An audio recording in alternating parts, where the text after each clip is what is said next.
Get the fire off. That's all we're going to do. Off that.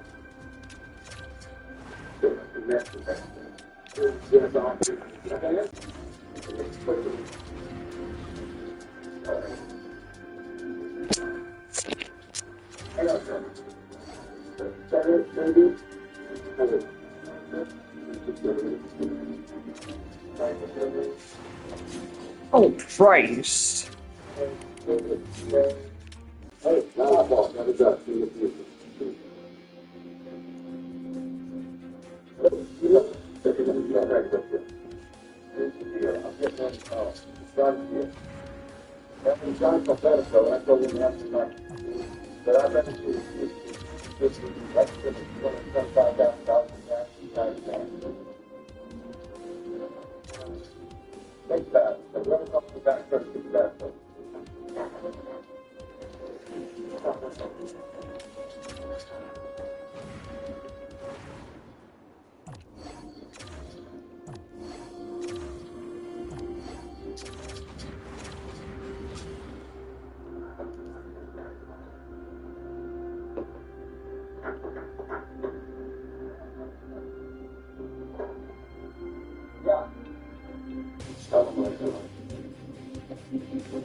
They said $225,000 for part of it.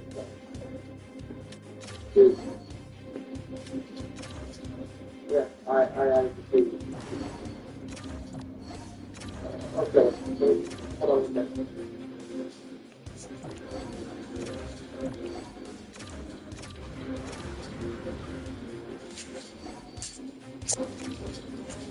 Okay, so let's take the case of the show.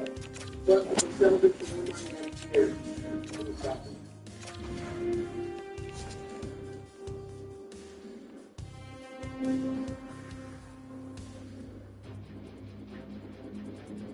Okay, so you're going to talk about that. Come on!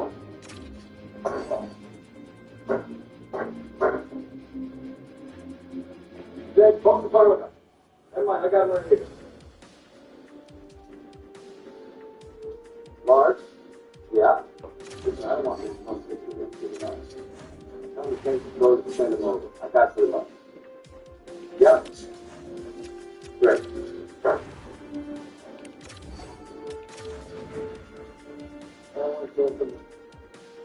You'll try anything for nighttime full inclusion. Or at least your partner will. Hallelujah. Get fast multi-symptom relief with new Buckley's Nighttime Complete Plus Mucus. It takes solid and it works. Wi-Fi is the phrase to at home again. The marionette is so haunting.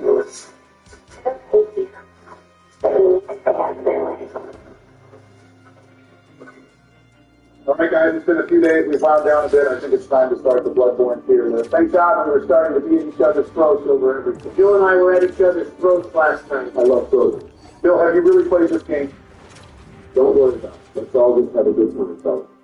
Okay, I guess first up we can do Cleric Beast. Cleric Beast is an easy D tier. This guy has maybe 2 attacks, and at any given moment, your camera can see at most one of his balls. And that's being generous. Take that shit back right now. Donald the Cleric Beast is a great introductory fight to Bloodborne, and is one of the bosses that lays the groundwork for fooling you into thinking the game is really about beast. Gotta agree with the Biter here on this one. It's probably the best tutorial boss in the entire series. I'm with Trump on this one, guys. This fight is probably too hard. I remember it took me like 10 minutes to kill the damn thing. That's probably because you chose we stand. Real fucking funny that Mr. Defense Amerijack tried to slide a we stand by and think you won't know this. It was a different time, bro. Yeah, I forgot your dumbass must be living in the Stone Age if you think Gascoigne is good. Gascoigne is great TF. You mean Donald. He forces the player to learn that this game isn't Dark Souls anymore. Aggression is the name of the game. If you try to play defensively against this guy, he'll tear right through you. Also, his transformation is hype as hell. Get real Barack Gaston is mid. Once you realize you need to play aggressively, it's almost impossible to die to him as long as you sit there spamming R1s on him. And normally the whole music box subplot would tickle my toes, but it was fall flat because the girls in the house don't play it on the right and leave the home. And their mom is, yeah. Oh shit, that's pretty fun, never mind. Disliking Gascoigne is a felony, Donald, and it looks like your accessory to the crime is busy smelling burnt toast. Bill and I are putting this big guy in A. I was doing one of the good ones for Good ones? under the blood-starved beast. This fight is really cool as hell, guys. I think it's sort of in the head. Snap back to reality, Slim Shady. This fight is okay, but it's B at best. It looks cool with its skin falling off and everything, but I'm pretty sure I've built walls shorter than the run back. Also, this fight is literally the beat of walking forward and to the left and dodging every attack. I'm tired of that criticism. Donald, literally like every fight in the series, is shit on by holding forward and to the left. Maybe Michael Zaki should learn to make a fucking moveset then, if you don't want me to complain about it. No, something's right on this one, dude. It's so mid, easily the worst of the beast fights in the game. Tell him, Joe. You guys are blatantly wrong, but to keep the peace, we can put it in B and move on. Yeah, bro, you keep the peace in these tier lists about as well as you did in Afghanistan. Michelle giving strength, this Michelin man-looking ass is testing me. Anyway, next up is Vicar Amelia. This fight is really hard as a new player, and once again forces you to play aggressively if you want to burn through for healing. Amelia is the definitive beast fight in the game and deserves S tier. Ain't no fucking way she deserves S tier, bro, but I agree with everything else. Put her in A. More like Victor, this fight is boring as fuck, bro. Billy's right on the money for this one, guys. I personally hate the help regen mechanic. I'm okay with the aggressive play the game asks of you, but regenning health is just a terrible idea. All right, Bill, we're used to Joe having some ass takes, but we invited you on because we thought you could spit fast. For real, don't ask, don't tell. Me any more of your shit tier opinions, Bill, I'd almost rather be calling Hillary. Let's not go that far, Donald. Yeah, man, let's not go that far. Bill, have you even played this fucking game, bro? You haven't said like anything about any of the bosses. I said not to worry about it, fellas. Bill, they renamed your hometown to Little Cock, Arkansas in honor of you. Kick his ass, Barack, he's wasting our time. First of all, fuck you, man. Secondly, that doesn't even make any sense. I'm from Poland. Yeah, and I hope I never have to hear your poser ass opinions. If you feel your opinions suck so much you think it was you that was kneeling under the desk. Bro, you just agreed with him on Vicar Amelia. Ah, shit, I did. See you, Bill. Wait, guys, I think... Anyway, moving on, we got the Witch of Hemwick. This is the bed of chaos of Bloodborne. Gonna go ahead and put this dork in F. On Jabarak. Now wait a second. I should have fucking known. This fight isn't so bad. It only teaches you that insight can have a really big impact on the game. And the fight is like a puzzle. Sure, it's lame after you've done it before, but figuring it out the first time is kind of fun. Of course, the guy whose favorite pastime is defending shitty bosses likes this fight. Bro, no one realizes that insight is what affects that shit. Everyone thinks it's random until they open up Spectra Life. Not even the Reddit intellectuals come to defend this fight's honor. For real, Donald. The Witch of Hemwick goes in F. I guess next up is Shadow of Yarnum. I love these guys. They're really fun. They all have these different abilities. Depending on how you fight the Yarnum, they really do so many amazing things. I have so much nostalgia for guys like these. They look like they, yeah. I'm going to be real, Joe. I have no fucking clue what you just said, but I think you like the fight, and that's the correct opinion. This is one of the most dynamic fights in the series. It has 3 phases, and the fight can feel completely different depending on the order you kill them in. This fight can feel like a challenge even after beating it 10 times before, but it's never a frustratingly difficult one. These guys are the bomb. If by bomb you mean what I do to the toilet after Taco Bell, then yes, Donald, they are indeed the bomb. Their snake attack is a one-shot, and no one likes to deal with that kind of bullshit in these games. Dodge it, bitch. Yeah, dodge it. So Juvenile today, I thought the vibes were going to be better after Dark Souls, but I guess not. We've got a controversial one up next. Personally, I find Ramen an insane fight. This shit goes hard on your first place, you're not even going to catch. Yeah, Jack dropping down into the water for the first time and seeing this crazy-ass alien is one of the coolest memories I have in games. Yeah, I bet it's also one of the only memories you have left. You're right too, Brock. This fight is insane. Insanely fucking bad, my god. Rom does about fucking nothing except nuke you, while her failed test tube baby stun lock you longer than a Twitch streamer when chat brings up politics. I bet Eric and Jr. taught you a lot about failed test tube babies, didn't they, Donald? Oh god, wait, who the fuck said test tube baby? Hey, random question. Did you guys ever play Hooky Cookie when you were younger? I think that's called God and Biscuits. Joe, I told you on Snap last night, if you bring that shit up, people are going to look at you weird. Let's try to forget you just said that and move on to follow. This fight is cool as hell, bro. It's like the fighting genre. You mean Pikachu? Yeah, that's what I said. Anyway, the atmosphere of this fight is creepier than no one's business. You know a thing or two about being creepy? And it has such a wide, varied moveset. It has a lot of HP, but its attacks don't do a ton of damage, so it feels fair. Yeah, if you fight this bastard after Rom, I bet it does feel fair. When you get surprised detained by the ICE agent outside the cathedral, Awful communicating whether you're supposed to fight something or There you go. I know damn well I didn't just hear that shit, Rom. You defended the asylum demon saying it's obvious you weren't supposed to fight it, and like no cap 5 days later, you're saying how was I supposed to know I shouldn't fight Carl right now? We're head dry about it. I changed my mind. Let's go, Rock. I'm with Joe on this one. Oh, yeah, bro. Donald, the whole point of these tier lists is to accurately rank the quality of these fights, not engage in petty politics with one another. Your entire career is petty politics. Nice one, Don, get his ass. Okay, look, how are we feeling about the one reborn? Can we put him as D and move on? This fight is boring. Yeah, I can get behind that. Hey, now wait one fucking second. Are you kidding me? A 60-foot-tall pillar of flesh summons itself out of the sky and drops down into the arena, and you two think it's boring? You like every fight in these games that drops dangerous shit out of the sky, don't you? Okay, buddy. If it looks like Fortis Act, it's still be boring as hell, Jack. I don't even really remember what he does, to be honest. You don't remember much, Jim. Nah, Joe is actually kind of skinny again. I don't remember anything about this fight either. Like, is it even mandatory? I honestly have no clue. I'm not sure from software it does either. Even that DS Assassin's Creed game has more cultural impact than this. That game is kind of fire, man. Stop hating. Yeah, sure. Fine, I'll put this guy in C. Next up, we got Marty Lugarius. Call this fight Mars because he's gassed to the max. You mean Jupiter Joe? Easily the most mechanically intensive fight in the base game, and is amazingly high quality for being in an optional and very easily missed area. His theme goes hard, and is more of using himself to lock away totally not vampires and Stinghurst with school as fuck. Don't keep the good opinions rolling. You're on your way to redeeming yourself. This fight is quintessential pre-DLC Bloodborne. It's like you're fighting another player character, except way bigger and actually competent. Yeah. His mix of magic and physical attacks gives this fight a blood-rushing rhythm regardless of which range you're fighting him at. S tier. Surprised you like this fight so much, Barack. I thought all the dead skulls he summons would remind you of your forefront. Are you going to bring that shit up every boss or what? I'll admit its lore is pretty cool, if only the gameplay was too. This fight is far too demanding for how long of a run back it has, and his attacks are all cheesy as fuck, unless you know the specific way to dodge them. He also has about 1 million HP.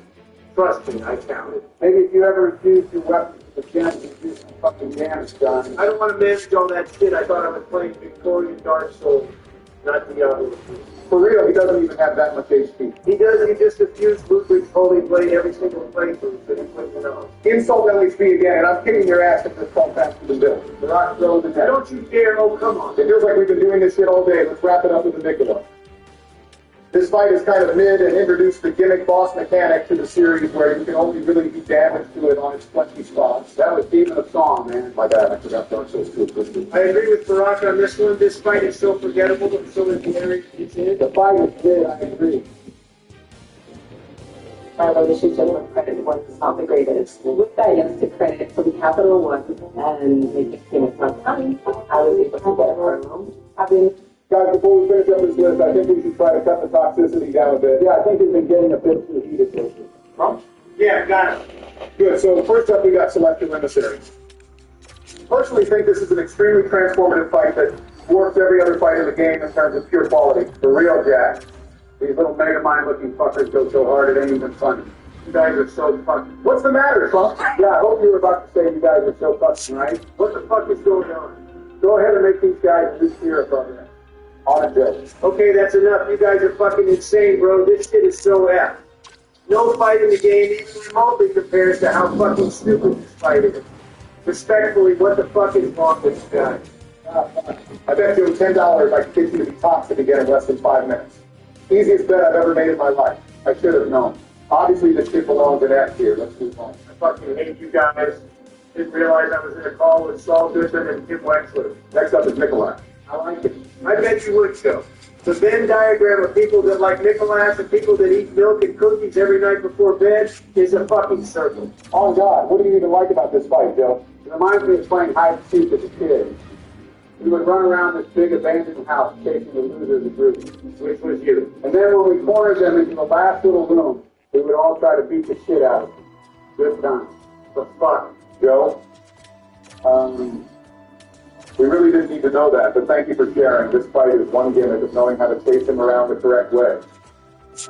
And once you understand that gimmick, the fight is unlosable. Okay, Barack, first of all, you're right on it being a shitty gimmick. But if you've ever gotten Call of the Beyonded by this bastard, you would know you can definitely do it. Of course, the guy that died in the pinwheel thinks Michelak is hard too. Fake news, I did not say that. Because he spawned a shitload of clones and can easily one-shot you. Okay, well, it sounds like we have 2 against and 1 for, so let's just put him in D. Next up, we got Ibrietta. This fight is cool as shit, no cap. Are you gaslighting me? Her moveset is so varied and her massive amount of health makes her feel like a raid boss. You only think this fight is fair because you abused the cannon on release and spammed her to death, you skillless freak. I like her too. Her whole aesthetic is really enjoyable. It really reminds me of my wedding night. Still the year is 2023. Let's focus up, big dog. My name is Joe Biden, and I love the big vagina monster. This is almost as surprising as when I found out you played the London in chess.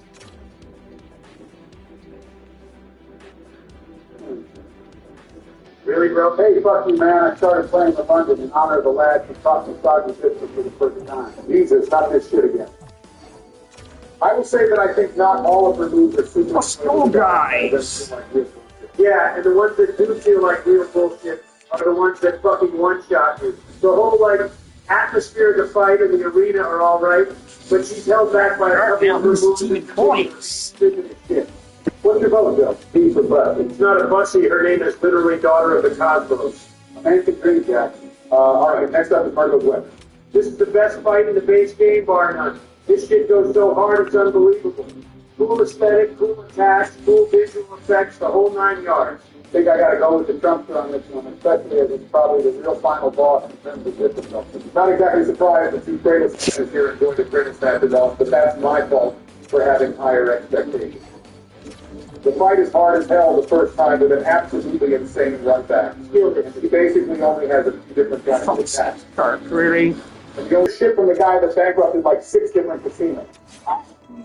That shit is straight embarrassing. Casinos are literally an IRL infinite money glitch. Wait, really? Fake news. Don't listen to the affirmative action president. Whatever we can put her in A so we can move on. Before finishing up the main bosses, let's do the old stuff. Hunter, not the Coke one, Joe, the Bloodborne one. The first one is a straight banger. Look at this ES here in the objection. Wait, I was muted this whole fucking time and you guys are insane. Fuck, he realized. God damn it. What kind of friends are you? And yes, actually, I do in fact object. This fight is worsened by the fact that his first phase is kind of a joke, while his second phase is far too hard. It took me like 5 hours to kill him, and the rest of the DLC combined like 3. That's enough of that. Thank you, Ben. Anyway, as we were saying, This fight is cool as hell. Easily the best huge beast fight in this game. It mixes the best parts of fighting a monster with the best parts of fighting the hunter.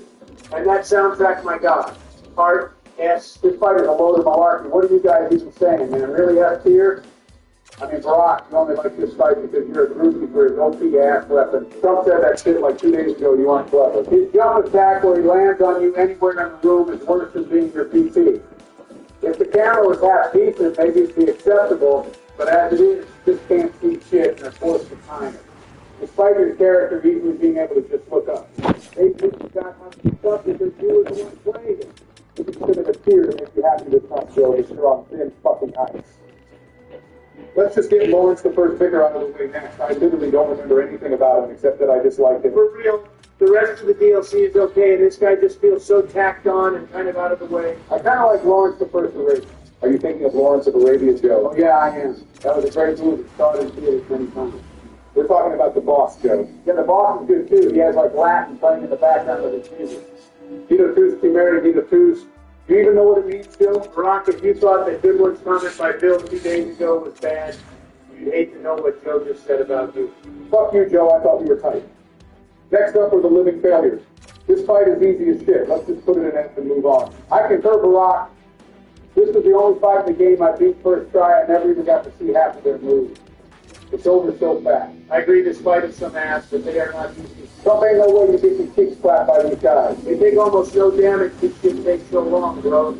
Some of us have things to do. Like bankruptcy casino. Fuck you. To carry that dumbass, it's over in less than a minute. I don't believe in that. You don't believe in parrying? I'm not going to learn to parry for one fight that makes no fucking sense. Are you fucking stupid, man? You're supposed to parry like every boss in this game. Wait, you can parry the bosses? I mean, yeah, I knew that it's just a bad mechanic. You played the whole game without parrying? No wonder you don't like any of the fucking fights, man. Stevie Wonder would probably have an easier time. At least he would accidentally parry the bosses sometimes. Whatever fuck this stupid argument, we all think the fight is ass anyway. Next up is one of the most iconic fights in the series. Let's go ahead and put her in S tier, Barack. The only problem with her is she gets me acting up sometimes. Goddamn, man. Gotta stop you there, Joe. This fight is too fucking hard. Sorry about it. She barely has any animations where you can safely hit her. You're supposed to fucking parry her, Donald. It literally could not possibly be more of a skill. That's funny. Back during the Four Kings, you bitched about fights forcing you to play a certain way. Holy shit, not even Reddit to bring up past comments as much as Mr. Mayonnaise over here does. That's different, Donald, and you know it. Parrying is a core mechanic of the fucking game. You might as well cry on being forced to fucking hit the boss at all. Don't give him any ideas. Fuck you guys, I get it, I'm so ass. Are you happy now?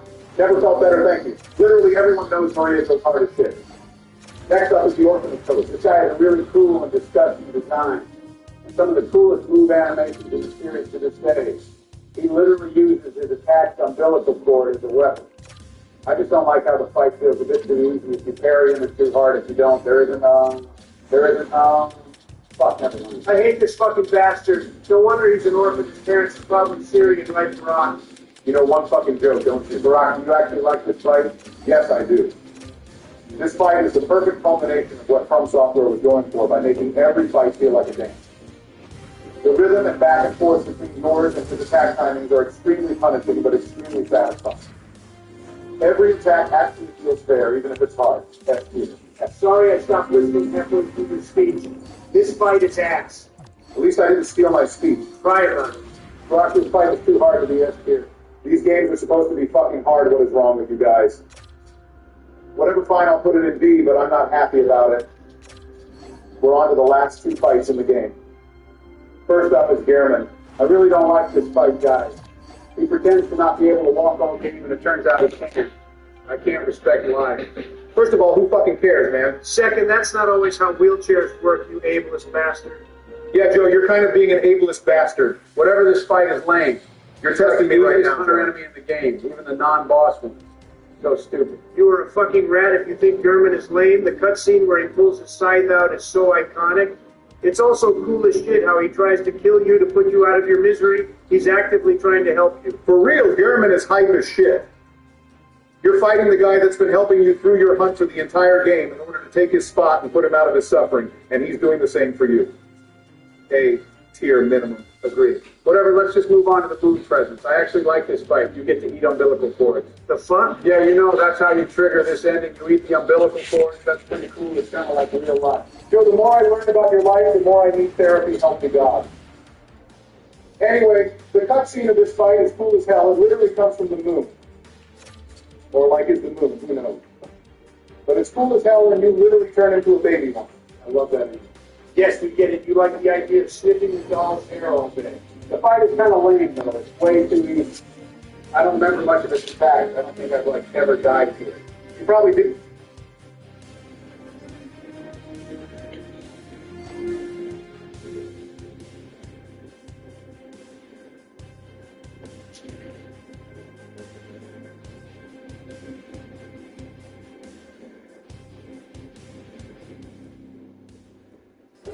Thanks to Freedom Mobile's affordable plans, Kate's not worried about her holiday budget. Welcome back. All right, let me start off with what's going on here. I went to the dentist today. I was there for roughly 3 hours, and the breathing has not worn off yet. Extensive work being done, work that has to be done. Fixes my teeth.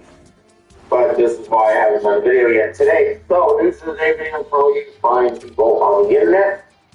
It is Monday. It is January 5th. Starting out with the top of Lord, Anadin has been extended by the Nashville Predators. It is a 2-year deal, $1.25 million per season for Anadin. So I think that's a good investment on the backup goaltender. Obviously, Saros decided for some time to come, so that will be your tandem, at least for this year, but then for next year. And we'll see how things is now on waivers, and that's an unconditional waivers, so that he can be terminated tomorrow morning, and it's highly likely he will be. North Tango signs an extension with St. Louis Blues as well. It is a 2-year extension at $2.75 million per season. I think that's fair for Torpenko. I know he's a fourth liner, but the offense for Torpenko is pretty good. And the effort is always there. Hard worker, decent enough offense, considering his role with the lineup. I think $2.5 million is fine in terms of, again, with him. Jake McCabe is likely out for roughly a week for the Toronto Maple Leafs as their situation continues to unfold. Brandon Pearl could return tomorrow. So, maybe. We'll see if he returns tomorrow for our Maple Leafs. Chris Tanev is being evaluated. He may need surgery. So, less encouraging news from Tanev, but it feels like it's been a while since Tanev missed an extended period of time during the season. I guess this might be that time.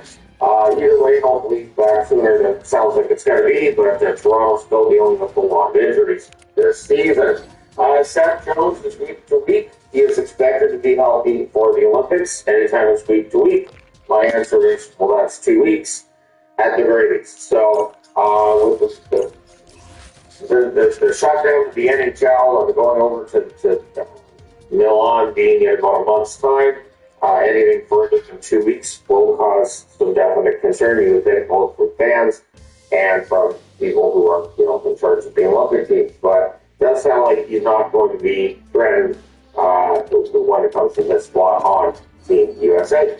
Tom Wilson's considered day-to-day, so it's better than his injury looked as well. Much like this injury is better than it looked as well. Once the freezing's completely gone out of my face will return to its normal state, and I will walk and talk as I normally do. But yeah, so Wilson being day-to-day, that's good news for Team Canada. It's not great news for Washington. They've been a very consistent force for them this year offensively, so not having him on the ice is a drawback. Alex Lindbergh has signed a 3-year extension with the San Jose Sharks and carries a cap hit of $6 million. I feel like that's high for Alex Lindbergh at this point. He is having a good year. He's kind of cashing in and having a good year. I do feel like that's kind of high, keeping in mind that San Jose right now does not really have cap trouble.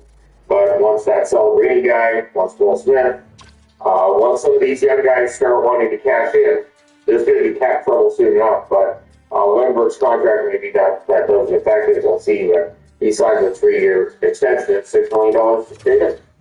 Excuse me, to stay there. Here are 3 stars of the week.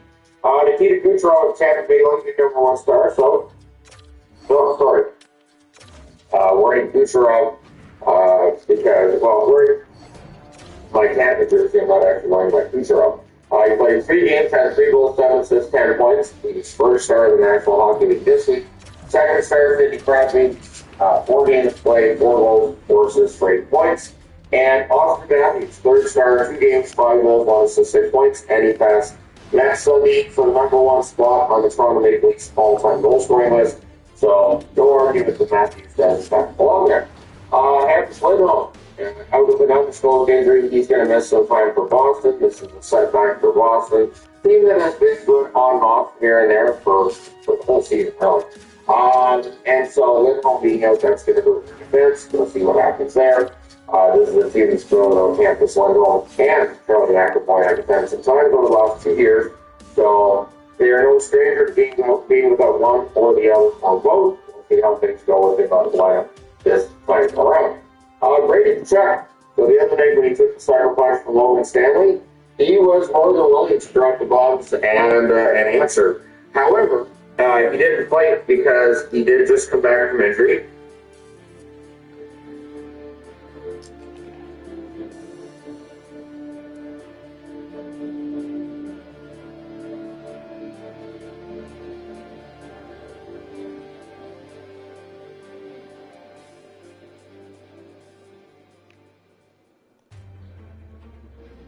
Thank you so much. I got you.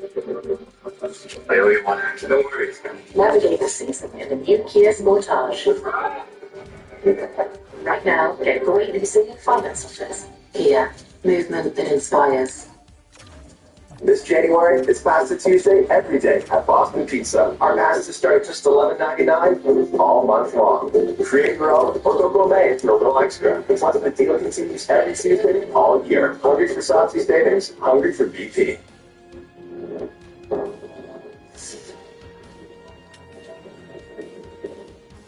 So, bear with me here. This is going to be a pretty bumpy ride, but I wanted to talk about this anyway. Yesterday, we made a video talking about the New Jersey Devils and the Carolina Hurricanes game. And as you can tell by the title of the thumbnail, it wasn't a good night for one Devils defenseman, Luke Hughes. He scored 2 own goals, which allowed the Hurricanes to win the game 3-1. And the fans in New Jersey started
booing him every time he held onto the puck afterwards. If you want to see the goals, we didn't show the footage per se in yesterday's video, but we skimmed through it by screenshots so you can get the general idea. There were 2 big brain farts on behalf of Luke Hughes. The youngest Hughes brother, the most expensive Hughes brother, the guy that fans have had enough with. Somebody that was getting the booze rained on him, and a guy who was getting cheers when he would get body checked by players of the Carolina Hurricanes, aka the opposing team. New Jersey, y'all are sassy in this 2026, eh? But here's the thing with Luke Hughes. We didn't speak about this yesterday, but a lot of the angst towards him seems to be coming from a number of factors.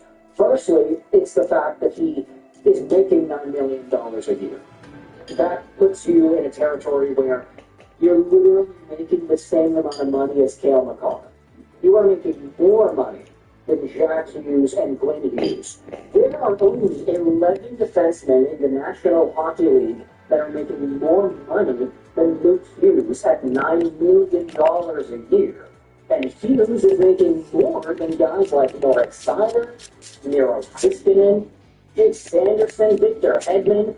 I mean, the numbers speak for themselves. This is a young guy that was given a big money deal because they want him to become good, but he's just not there yet. And that's not a bad thing. Signing a long-term, big money contract is obviously not going to make him instantly on. Podcasts have kicked off for a brand new week, which means we have some brand new updates in regards to Vancouver Canucks trade rumors. We're going to be talking about the latest from Elliot Friedman and Rick Dollywall on Kiefer Sherwood. And we're also going to be talking about Brady Pitts and how it looks like he is actually involved in a trade. Not in the NHL, though. The Canucks are still going to have him. He's getting traded to the WHL. Stick around for that because we have some Kiefer Sherwood updates to dive into. You see, yesterday we made a video talking about how the Vancouver Canucks kind of contradicted their own plans here because of the notice that they would go out there and try to re-sign Kiefer Sherwood, courtesy of Elliot Friedman's Saturday headlines hit. It brought a lot of conversation back into the forefront as to whether or not the Vancouver Canucks are really going to retool in the way they said they would. Would they actually trade away this penny UFA? Or would they fall into the sins of the past and just decide to give him a contract that's worth $5 million a year? Well, to help us out on what seems to be, we're going to head over onto Elliot Friedman's radio hit on Donnie and Dolly. We're also going to be talking about Rick Dollywall's general comments from Donnie and Dolly. And we have Elliot Friedman on 32 Thoughts, the podcast, earlier this morning. All of these pieces of audio were summarized by Canucks News Summaries, whose presence and value to the community is unmatched. There's nobody else, I think, that provides as much value to Canucks fans than this guy at the moment. So big shout out over to Canucks News Summaries.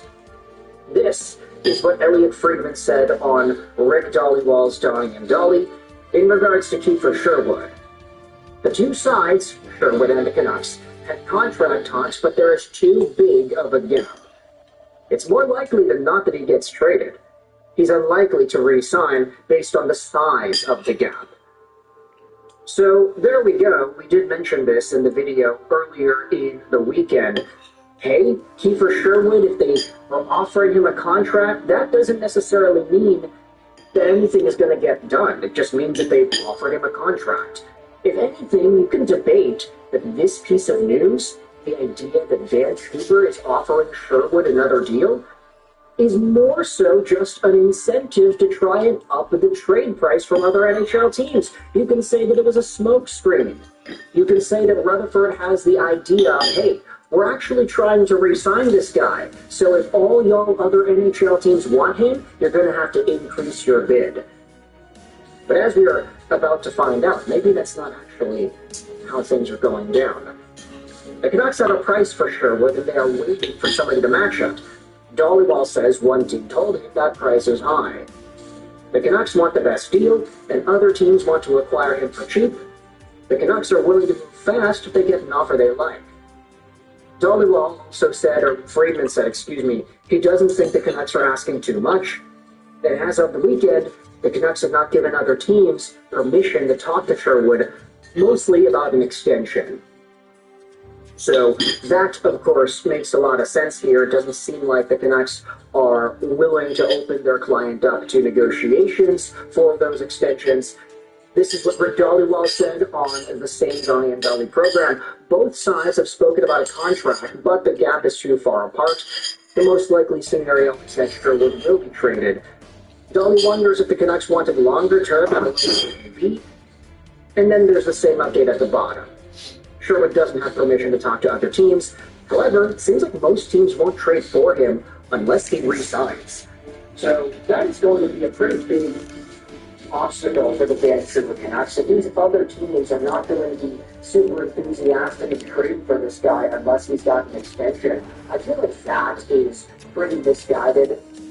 I think that there will be more interest in this guy as the trade deadline comes and as he continues scoring goals and delivering big body checks. As long as he's consistent in the way he plays, there's going to be a lot more value for this guy heading into the trade deadline period. I would not be surprised if a bunch of other teams start upping the price and getting a bidding war going for Kiefer Sherwood. He's like Tyler Mott, but just better. So, honestly, considering the fact that Mott was able to go for a decent return, Sherwood probably could get the same. Then you had yourselves what Elliot Friedman said on the 32 Thoughts podcast earlier this morning. Take a look at this. He was told that no offer was made to Sherwood from the Canucks, but it's semantics. The Canucks and his agent did go back and forth on numbers. Canucks contract numbers to Sherwood are not what his side sees to market, but it wasn't insulting. Okay, that's pretty good. It's like Vancouver wasn't lowballing Sherwood a $2 million contract offer. It was probably reasonable, and considering the fact that they did similar things last year with Dakota Joshua, yeah, I'm not surprised if they were going out there and shop at numbers.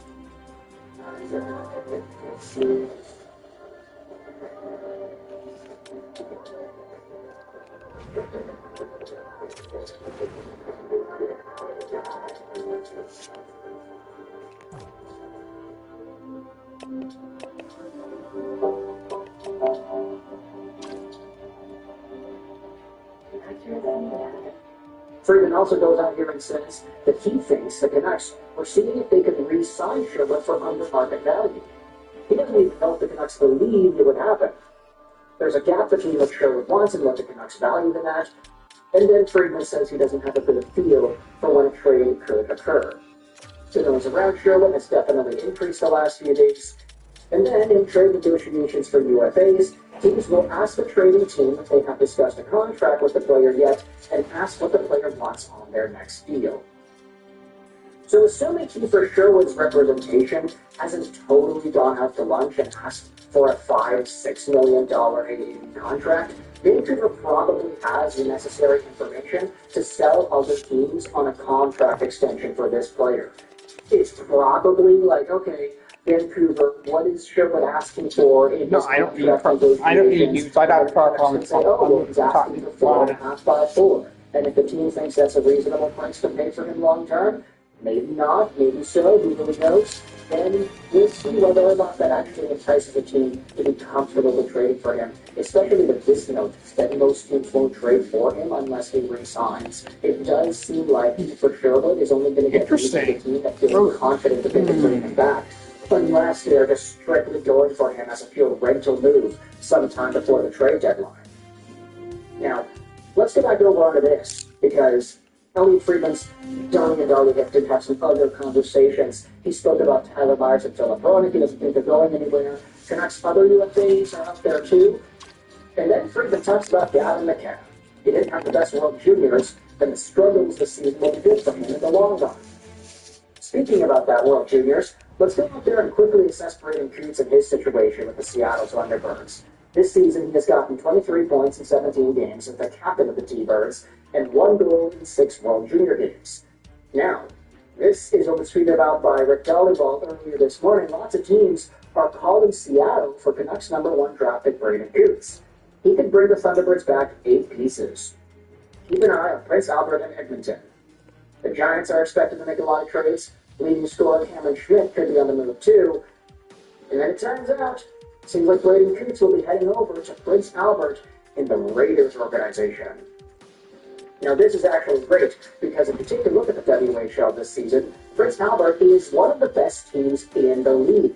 They have 27 wins, 5 losses, 58 points, and they're just 1 point behind the WHL's best. You're also variable shit. So this is going to be great for Braden Coots, going for a team in Seattle that is unfortunately last place. Second line, oh my god. No fucking way. Too well. So going to one of the Okay, best so that is sort of really what for. And his development, let's just see the explosion of offense that he's going to get with his brand new squad.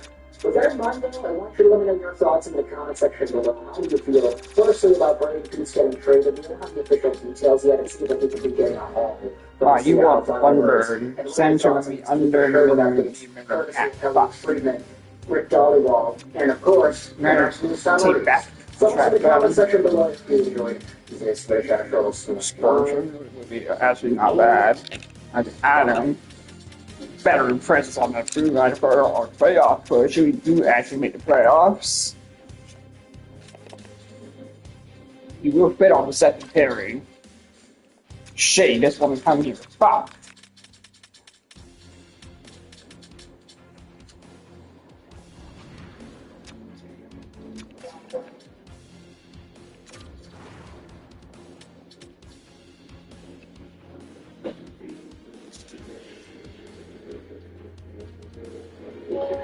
Just a word or sentence.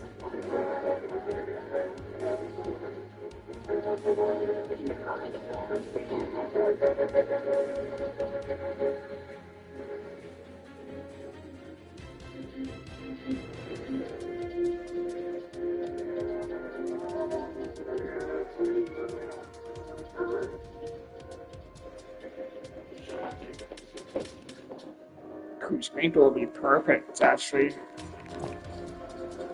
Can we see Finally, we're all on the Well, I know, but actually play, their coaches. So we were so damn long for this, especially since you had your little hemorrhoid cream incident, Joe. It was hemorrhoid and ointment, not cream. They're not the same thing. Oh, come on, Joe. Let's not play semantics here. We are not about to discuss the difference between ointment and cream. Either way, you dipped on us right when we were about to start playing. Yeah, and because of your little disappearing act, I was subject to gaming with that snake, Billy. Come on, Donald, just let it go. You know it was Bill's fault for being glitched. Besides, it's not even like he was doing it to troll you. George and I couldn't respawn either. Oh, you really think so, Donnie? Oh, yeah. Of course, now you're defending Joe after he busted out the most racist line. Barack, you completely set yourself up there. Don't even start. All I said was my grammar nagging was working. You're the one who said nobody likes a nagger. You really didn't stop and think for a second how that could be misheard by a group of old dudes with fleeting senses? Yeah, Barry, I'm just a wee little old man with hearing troubles. I didn't mean nothing by it. Whatever. We're wasting time when we could be slaying zombies. Everyone get on Black Ops 1 before racist Van Winkle here decides it's time for another presidential nap. Still, I maintain the belief that Bill did it on purpose as some kind of weird retribution for how badly I smacked his wife. Metaphorically, mind you, I'm not out here beating women, so don't even make that joke. In the 2016 election... Donald, domestic abuse is not funny. Anyway, morbid segue. Did Melania tell you about her first time trying COD Zombies the other night? Her first time trying COD Zombies? What are you talking about? Oh, God, he doesn't know. Listen, Donnie, don't freak out, but Melania used your computer to play zombies. Okay. I mean, she's my wife. Why would I care if she used my computer? There you go. No, dude, you don't understand. They were playing Exo Zombies. Oh my God, why on earth were they playing Advanced Warfare? Honestly, it's my fault. Laura told me she was going to get all the raids on. And for some reason, it didn't even cross my mind to ask her what game they were going to play. Obviously, I would have suggested something like 303, but yeah, I kind of had a Sleepy Joe dementia moment there. I don't really think it's that big of a deal. Jill said they all have a lot of fun playing. So really, that's all that matters, right? I guess I agree. I mean, hey, if I get Michelle off my back about video games for good, then it's worth it. I just can't believe she used my computer to play Advanced Warfare. I gotta get a new one. This one is taken. Done, the good computer's one. Now let's all hop on Tina.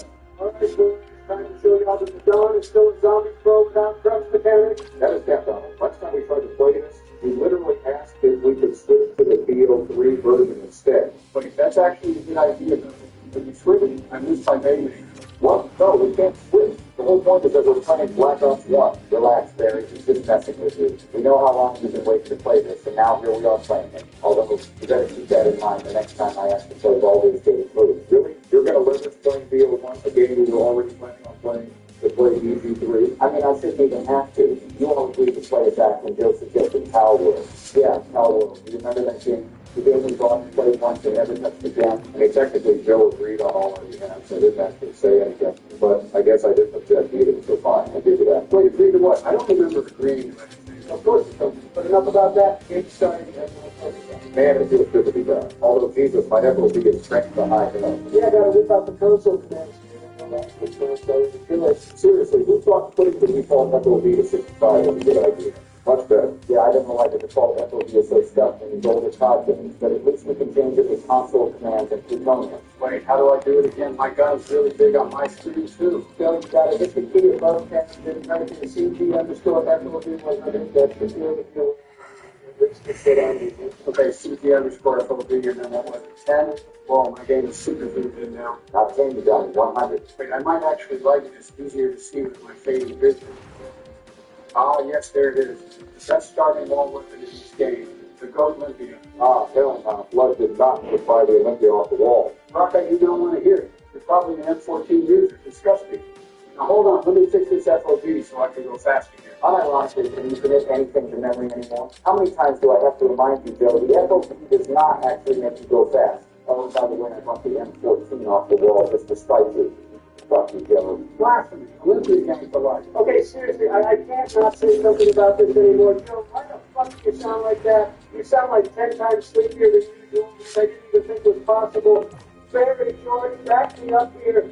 You guys notice it too, right? No, dude, that's the show's already catching up to him. However, you want to talk about someone sounding weird, it's the thing. It's like he's taking fucking testosterone or something, and it's making his voice deeper. Say something, Barack. Oh, great. Here we go with this again. Listen, I don't know what you're talking about. I'm not doing anything to my voice that's talking normal. Donnie, don't let George gaslight you. Think for yourself. Do I actually sound different? I don't know. Try saying something zesty like you know. I love you, Jenny, or something, then I'll be able to tell. What the fuck? No, I'm not saying that. Wait a sec. Why did the wall say beware the 6th? They're talking about January 6th. Let out, Bill. There's the 6th, so Donnie can tell. Come on, about that.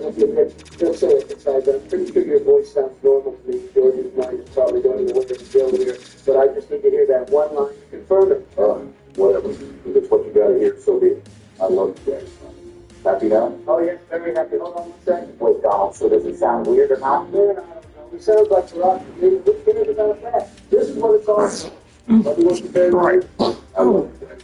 I love you guys. Hell, I love you guys. Donald, you piece of shit. You really clipped that and put me on the Discord soundboard? Oh, man, 24 karat gold right here. I don't know why I didn't think of this sooner. And now you're in my window shooting zombies too. Because where does it end with this guy? Sorry, what was that, Rock? I love you guys. That's so sad. I'm feeling a very strong urge to seek down whatever guy down here and some of it in the whole Hold on, just I'll come here. Gotta say, that's pretty wild, Donnie. You're taking various words out of context and using it without any dimension. So, it could be worse. You could be doing one of those AI deepfake voice things that Tom keeps showing me, where they take your voice and make you say whatever they want. I've been hearing ones of me, and it's so realistic I can't tell the difference. So I've sent my elite team of cyber hackers to shut them down. Whoa, he's on a minute, Bill. What does any of that have to do with Mark Zuckerberg? Speaking of which, I should hit him up. It's been a while since I last saw Mark. Is that what you're calling Mark? I really want to know some monkey does this. Now, someone needs to open up the first door here. Any volunteers? Barack, how about you? Yeah. Open the door. Rustin, expand the soundboard. I already know how this goes. That's no fun. I can't come in here cooperating. Wait, put my kid in the store I can. I love you. George, please don't be having him in this sort of the weekend. I think that together, That's the classic hybrid meeting. Sorry, Jimmy, there's nothing I can do. You know what? It is what it is. I'm not going to let Donald ruin this for me because after all, we were on the best zombies compatible on Kino the Toad and Black Ops 1. Yeah, okay, silence it. Just hang on for a sec, Donnie. Gotta do it yourself first. Screw it, I'm sticking with it now. Yeah. You just finished saying, don't get swarmed. I didn't get swarmed. It was the one dog in front of me. Like that makes it any better. That's why you don't use the M14, Jack. Literally getting on top of it. Should be. You have got to be kidding me. I'm down. You're seriously telling me Joseph Robinette Biden Jr. is the last time Barry, I was not going to hear a single thing about gobble guns and trust the planets ever again. Bro, I had to drag it on, and you had to start with this. No wonder we went down. Joe's the only one that has an actual gun. Well, technically, I bought the M14, so not only Joe. Yeah, you're down. I guess that settles the Olympia versus M14 debate. Now hurry up and revive us, Joe. Don't worry, guys. Just got to take out these dogs with my Olympia first. Super Biden clutch incoming. Out. No. Yes, personally, if it were me there, I would have clutched. Shut up, George. You were literally already down. You couldn't have clutched that any more than you clutched the World Trade Center. Of course, here was over the 9/11 ghost. Just saying, though, you crashed and burned trying to res Donnie. Either way, time to back it up, fellas. That's Kino the token for the book. Whoa, what the hell? No way. We only got the round 5. That was barely even a playthrough. We're running it back. We have to. Yeah, honestly, I'm with Barry. That was a pretty critical rock. Like I said earlier, I've been waiting months to play this. No shot am I going to count that crappy run. Fine. Then start it up, you try, baby, before I change my mind.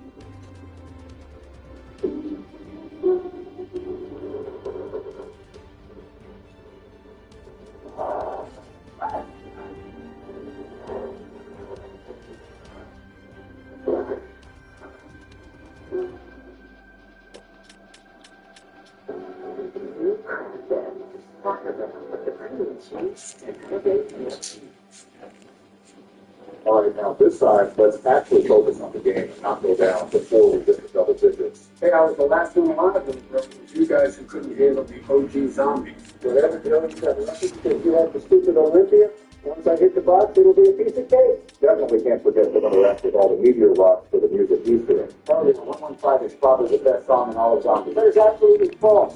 How can you say that when Lullaby for a Dead Man exists? Oh, get real, Donkey. There's no way to say the cow donkey song is Lullaby for a Dead Man. That is a pretty good one, and a classic. But my favorite is probably Shepherd of Fire. That Sevenfold really went all around with that. Now, you guys are all tripping. The best cow zombie song is Carrier from Transit. Maybe it's just go listen to music that makes your ears move. Joe, you probably like that new song from that girl that was dressing up like she was in a kid. What was her name? JoJo something. JoJo's Bizarre Adventure or some weird shit. Oh, you're talking about JoJo Siwa? I heard it. Not really my style. I do enjoy her early work, though. All right, Grandpa, maybe you should keep your music taste to yourself. That doesn't even have anything to do with zombies. For real. And what the hell do you mean by her early work? Actually, never mind. Okay, well, it's round 5 again, and I am not about to get smoked by some dogs with responders, so I'm opening up the door. Oh, God, thank you, Barack. Now I can finally get the MT-40. I love you, Daddy. Oh, I love you too, Barack. Donald, really? Are you just going to keep using that stupid sound clip forever now? At least until I get a better one. Maybe I can snag me a bushism or two. Bro's really going to be collecting voice lines like the Pokemon. He's going to have to be extra careful about what I say now.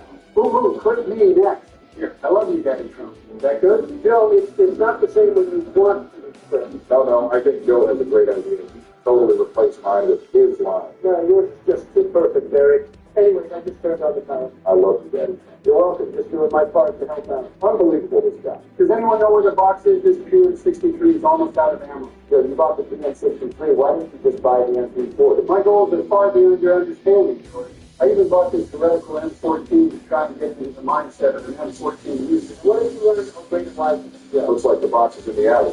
Well, I just learned that I absolutely cannot aim for shit with this M14. I just whipped every single shot on that dog. Joe, we did need your aim with shit. For real, remember the sharpshooter step in Barry? Oh, come on, that only took like 2 tries. The first one was the warm-up. No, full excuse, Jerry. I can tell nobody else needed the one that we all hit our shots the first time. Hey, don't be yapping like that. I got shooters. And unlike me, they don't miss. How would you like Agent Hughes to introduce you to the taste of 9mm hollow point? Bitch, Barack, what are you teaching me? Oh, don't bring me into this. Well, there is no way you learned that on some. Oh, and because it's a threat of gun violence, it has to come from the black guy, right? You're a real piece of work, Donald. You know that? I sure am. Thanks for the heads up on the max ammo, homie. You don't even deserve it. You gotta be kidding me.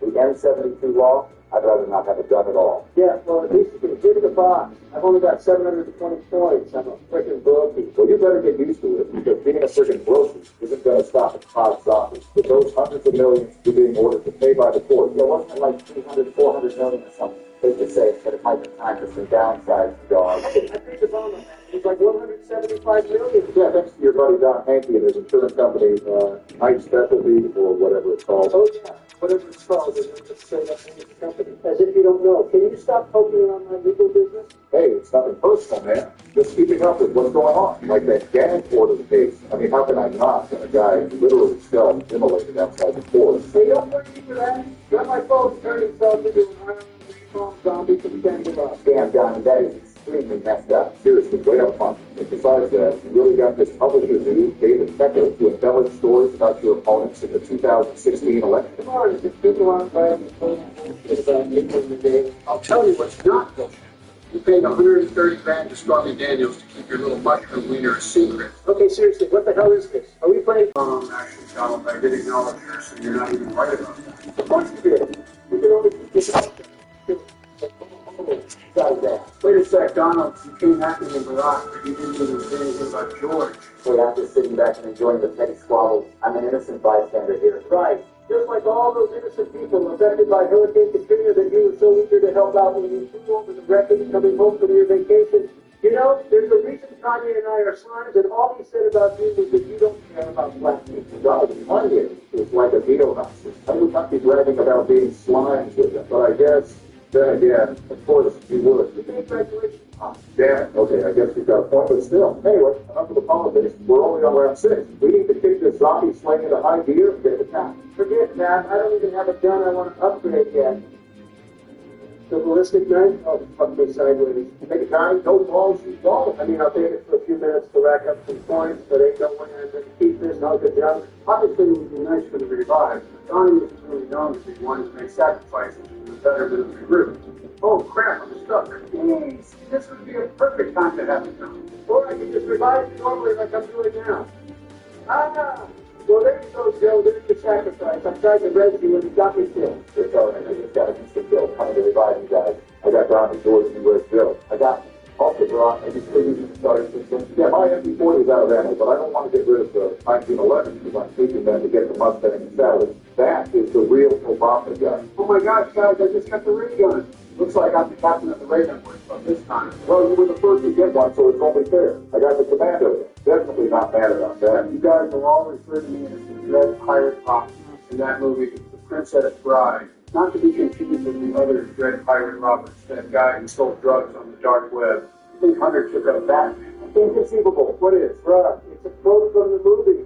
How can you expect us to call you the Dread Pirate Roberts when you can't even remember what is quite possibly the most famous line from it? Facts. Either that or the classic. Hello, my name is Inigo Montoya. You killed my father. Prepare to die. I'm going to be honest. I've actually never seen The Princess Bride. What? Well, I definitely know what movie we're watching at the next sleepover. Are you serious? The Dragon Room? At that point, I might as well just keep the ballistic knife. Yeah, I mean, I'm just using the MP40 to rack up points. I don't even have first yet, so I've got grinding to do here. I just bought Steve Cola, and I already have Jug. Having the commando sure helps out a ton. That's really great. I'm glad you're enjoying having first and a good gun and not being stuck in the depths of poverty like I am. Well, it's probably because you're still using the ballistic knife.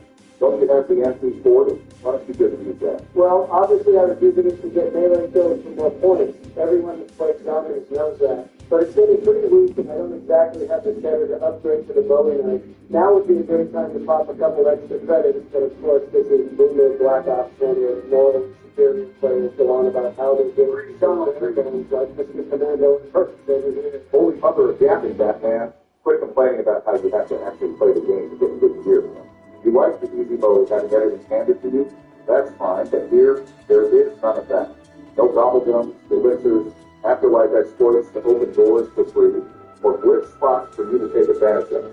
There is raw zombie skin. No glitch spots. You say, see, I wasn't going to pull this one because I knew you'd get salty about it, but now I've changed my mind. Joe, George, you know what to do. What George does. Joe just comes stand next to me. Oh yeah, nothing like the classic dog-round glitch spot. Everyone's done this at least once, even you did it. I still remember the first time I watched Sarsaparilla Sam do this glitch. It was so exciting, the dogs just completely ignored you. Joe, that was me that showed you that glitch, not your weird about it. And Donald, you really think I'm going to care about this obvious glitch spot? Maybe if it worked for the entire game, but it's only really useful on dog rounds. So I actually think it's not bad. Good for going AFK in multiplayer at least. Oh, well, all right. That was unexpected, but I'll take it. Now we need to end this round and get the max ammo on one of bullets. I think this one's the last dog. Yep, finally switched to that. Dang it, Donald, I was in the middle of reloading my ray gun. Well, you snooze, you lose, and you know a lot about snoozing, and you're going to learn a lot about losing from this election. We'll see about that. The American people are going to give you 4 more years. Pause. Did this guy just say pause? Is he reading off the teleprompter right now? Of course he is. We all know he wouldn't be able to hold a conversation for even a millisecond. He had to come up with stuff. Big case in point who I thought of something. Ross, remember, at one time we rode that big purple elephant down the chocolate lava mountain in the gumdrop land. What? Bill, that is not something that we did. That sounds like some kind of dream you had. Like you mean the infinite ice cream cones in the all ice cream maybe wasn't real? No. All right, that's quite enough of Ben Geriatric's delusional rambling for me. How about we talk about something else? Have you guys watched the new Fallout show? I did. And it absolutely sucks the big one. Really? It's full-blown woke. Of course, so you didn't even give it a fair shot, did you? I tried to, but of course they had to make the main character a married too. They shoved gender politics into the Brotherhood of Steel.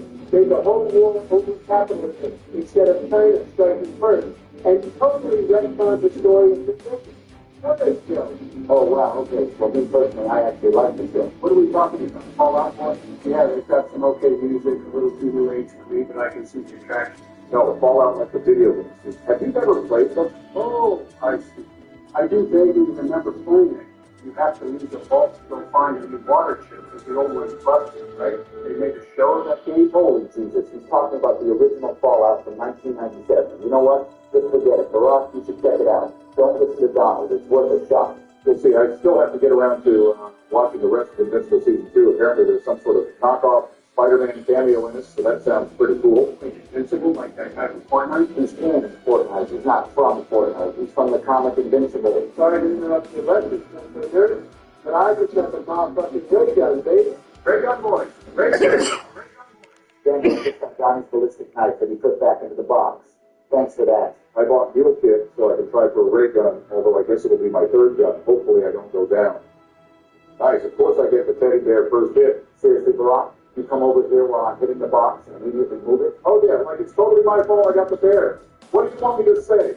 I'm sorry, Daddy Bush.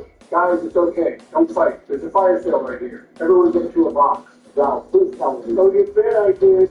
I'm sorry, Daddy Bush. I'm sorry, Daddy Bush. I love him, Dad. I hate you so much right now. That's not what you were saying a second ago. Although I did just join the ray gun, so I'll have to continue to tolerate you. Let's go. I just gotta see the ray gun boys until it's complete. Oh, yeah, this was the only thing that makes this one I think you're correct there to finish it perfectly. Ray gun boys for life. See that, Joey? Well, now that we don't have the ray gun and other good guns, let's save up some points and go to packet hunt. I've already got enough to pack one of my guns, but I should probably grind up enough for my other two. Couldn't be a better time for a double points. Thanks whoever picked that up. Actually, that was me that picked it up. You can thank me by deleting those stupid sound effects. Thanks, my pal. It's going to take a lot more than that for me to let go of these. I love you guys. I'm sorry, Daddy Bush, but where's the one of me? I did the perfect line for you. Joe, I told you I wasn't going to flip that. Whatever, don't delete it then. Let's just focus on getting enough points to go to pack. All right, well, it looks like we all have enough points to upgrade each one gun, and then there's Moneybags Obama. Did anyone link the teleporter? Y'all really can't stand to see a black man with motion. Just kidding. But yeah, I linked it a while ago. Everyone get in. Don't you think you get up? Like Sesame Phil? I'm here, let's teleport. Dude, Meek Mill makes me sound like the straightest man alive. You, however, that was a pretty good impression, Don. Sure wish I could flip that and put it on the soundboard right now. Barack, you know, if you have Discord Nitro, you can make a sound clip in your own server and play it in this place. What the hell, George? Why would you tell him that? Sorry, Dr. They kind of deserve this in the daddy clip. Oh man, thank God my shadow plays is on, and I still have this whole Breaking Bad fan server I used to run. Okay, fine, I'll stop. I'll delete the one for you and delete that. Deal. I don't ever want to hear me saying you know what ever again. Done. Now let's just mow down some maggot addicts and put this whole soundboard thing behind us. All I want to put a little standing here and do, but it's all creepy and there's blood everywhere. Will you quit it with that godforsaken noise already? I'm getting close to smacking my own ears to make me deaf like Doyle from Foxy. I'm sorry if it's going to be so sad and scared. Like, what if something happened? Well, whatever it is, I'm sure it's better than coming face to face with you. Oh man, finally time to start this band. It's gotta go better than the music playing. Something goes this song to slave six acts too. You said it, boy. Okay, I will admit the song goes hard, but I still like Carrie. Wait, it's about the hit. Looking for ticket new houses in Canada. More Canadians than ever are getting the houses they want. From Rustin, we carry your favorite brands. Sin, Hello, Sonic, plus over 200 flavors and strengths. Coolman, Cola, Watermelon, Citrus, and you name it, we've got it. Whether you want a light 6 milligram tingle or a 50 milligram buzz, Rustin's delivers, plus all orders. From Canada, save you find a border delays and customs issues. Get express fully discreet shipping with plenty packaging and no brokerage. Thousands of Canadians have already made the switch. Why the Canadian store when you can order online in seconds? Rushkids makes it easy. Try Canada's #1 source for nicotine pouches. Shop now and claim 10% off your first order with the code RUSH10.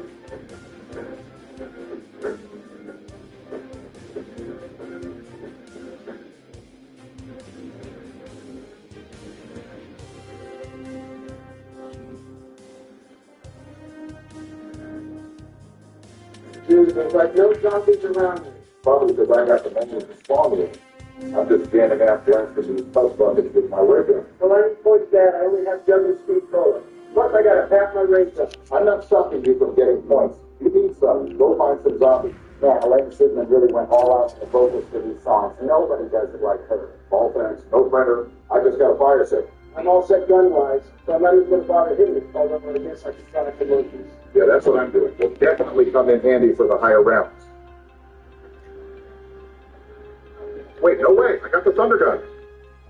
I might honestly have to switch out my ray gun for this. Barack, you can't leave the Ray Gun Boys Club. I'm sorry, Joe, but I have to do it. I'm starting my own group, the Thunder Gang. More like the Thunder Gang. Barack, nobody else can even join your group. Only one person can have the Thunder Gun. Well, I know that. I'm not an idiot. I was just making a joke. You guys are in the Ray Gun Boys Club. I thought our brothers had meant something to you, Obama.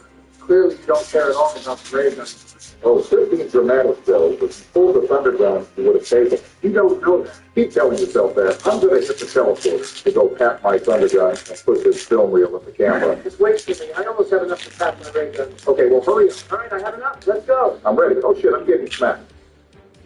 Oh, no. It went down, bud. Well, there goes my thunder gun. I got you. Sorry, Joe. By the time I realized you were getting hit, it was already open. Looks like the Thunder Gang is disbanded. I guess so. Gonna have to leave my own first business. Can't believe Barack went down during 115. That's intense. At least now we have the chance to join the Ray Gun Boys Club. All right, so it doesn't look like Bear's going to go back to crap anytime soon. So I'm just going to go now. Whoever comes in and getting the teleporter will be left behind. I'm going to attack and punch this HK-21. It's pretty good. Are you sure about that, Billy? Sure. Well, I'm having my Ray Gun. Say, Ray Gun and RPK, pretty solid combo I'm running right now. Really wish I was up there upgrading the thunder gun with you guys instead of down here having to refine on the first. Oh, how the tables turn. Third, rolling in the dome while I had the ballistic knife, and now you're the broken. It was comic justice for leaving the Ray Gun Boys. Yeah, that is the stupidest thing I've ever done. Oh, crap, I'm teleporting back. I almost forgot to put my film reel in the camera. Oops, I forgot I had one of those wandered some creepy dentists. Not really a big deal. Film reels just changed what's playing on the big screen. Well, I'm basically set for the rest of the game. Just got to fill out my perk loadout, ready for high rounds. I'm in the same boat. I'm on my lips upgraded. Now I just need perks. Yay, finally some more high rounds. It's been forever since we did high rounds. Not since Donald completely sabotaged the classified run. That is so fake news. First of all, I did not sabotage classified. And second, we played World at War, which we technically were aiming for high rounds. I mean, we barely got into the 20s on that. Did even worse on the run. So there wasn't really much in the way of high rounds. Yeah, but World of War is extremely bare bones. High rounds with 4 players is pretty rough, especially for a bunch of old users like us. Well, we still got to play Chino, Newman, and Burr Reese, so I guess we'll see how we fare on those matches. Not really looking forward to that. Well, Derby will probably actually be fun, but not Chino Newman. That's going to suck. You're wrong, Donald. Chino Newman is extra. If we get used to that more than once in this game, at least they added it in later matches. It's too bad they didn't peak in the game before they added that feature. But enough about that. Now that we don't have any epic medals let's lock in and pass them around. Well, here we are on round 23, starting to get up there. How high do you guys think we're going to be able to get? I don't know. I mean, I hope we can hit round 30 at least. I got the Thunder Gun back, so I'm fully kitted out. The Thunder Gang lives on. I guess we'll see. You guys think if we practiced enough, we could ever get to round 115 like Syndicate did? You mean like he cheated and pretended to do? That run was beyond fake, and that scumbag took an entire YouTube career off of it, and then he even scammed his fans with CSGO gambling. You mean like you scammed the fans with your shitty NFTs? Johnny, the CSGO thing may be confirmed, but the round 115 run cheating is just a theory. A game theory? Sure. Nah, dude, that guy 100% faked that run. His character literally switching multiple times, which is not even possible in a single run. In fact, he probably cheated in the 1v1 against Wings, too. People say he has radar on. No worries, Donnie is not out here defending Wings of Redemption. I'm just saying he was set up, and Syndicate is a fraud. No, Donnie, Wings just fucking sucks at Call of Duty. So wait, who do you think is worse, Wings of Redemption or Dark Side Chill? Oh, I mean, 100% Dark Side Chill. At least Wings has the decency to cry like a little baby and throw his controller and rage. But DSP will just sit there and blame everything but himself and act like the game fucks him over. And that's the only reason he loses. What on earth are you people talking about? Just lol cow shenanigans. Don't let your sleepy little head about that fraud. You like them, but they're a lot like you.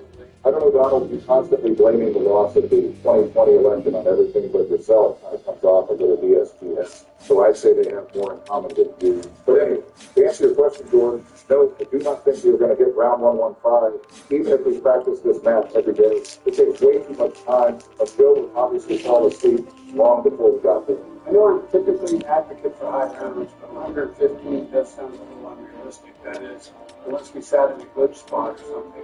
I know Donnie's ears just perked up hearing that last part. Oh, yeah, totally. It's like my sleeper agent activation program. Really? Come on, Joe, think about it for 2 seconds. Believe it or not. I wouldn't be too sure about that, Don. With the amount of time you spent with your buddy Vlad, I wouldn't be too surprised if there was some kind of Order 66 level shit in your subconscious. Okay, now you're getting into some weird conspiracy theory stuff, George. How about we always focus on not dying for these free benefits? 2,000 years later. Why do you want an adult now, son? I built one. My son wants to own it. Son, I fixed it. My wife told me to get a haircut. So Got it. At Tommy Guns, the barbers are massive. Sharp cuts, scalp massage, wash, and a hot shower finish. Precision and relaxation in one shot. Oh, this is not looking good. Damn it, I'm down. I got the face right in the field. Down, down. Quit it, I'm down again. I got to get one. That's it's gonna be hard staying alive with no coach. Never mind, it's gonna be absolutely impossible. Yes, they're not going to keep it rolled up here. Perfect opportunity to find the vine. What happened to you when you cut down? Just such ass. You're not the only one. Saying Tommy's got me. Well, it looks like we're going to be playing the Bennett's, Donnie. Yeah, you're telling me. Now get over here and revive Joe while I pick up George.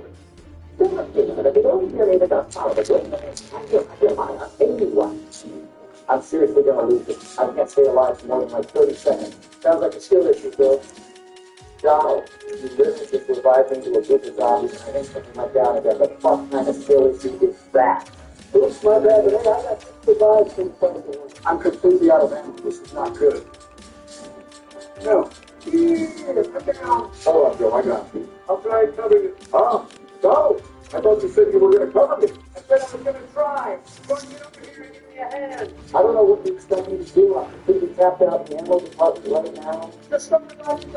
I got that. This is not bad. I'm on. Wait, Donald, move. Stop. Okay, wait, I got out. Okay, Donald, be very careful. You got to get us up. Don't die. Donald, please. Let me breathe out. Revive me first for the ray gun. Don't be stupid, Donald. We find you first, and then we'll get the other. Sorry, Barry, but my allegiance is to the ray gun boys. To democracy. I'm up. Thank you so much, Johnny. No! Nice, real nice, Donald. Just completely blew it by reviving Joe. I'll sit on it and stand Barack. Joe was 2 seconds away from bleeding out. And if he lost all his guns, it would have been over anyway. Yeah. Okay, you got a point. But what I want to know is how the hell did George end up with 27 down? Yeah, you got more than double the amount of downs I have. Because Donald was whipping the shit out of me. Look at how many revives the guy has. Hey, man, not my fault you couldn't stay alive to save your life. I managed to inch out the most revives thanks to you, even if it was just fighting. Well, I hope you're real proud of that. Me, on the other hand, I look like this is my first time ever playing college guns with 27 down. Yeah, that's embarrassing. Not as embarrassing as me having the least amount of downs must be preparing. This was so sure I couldn't handle myself without all my crust mechanics, and I ended up getting the most revives and the least down. Well, I still have the most kills by far. But I'll admit you can hold your own without guns.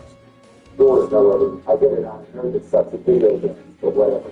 I'm gonna go play Stellar Blade. Just drop. Talk to y'all later. Of course, you bought Stellar Blade.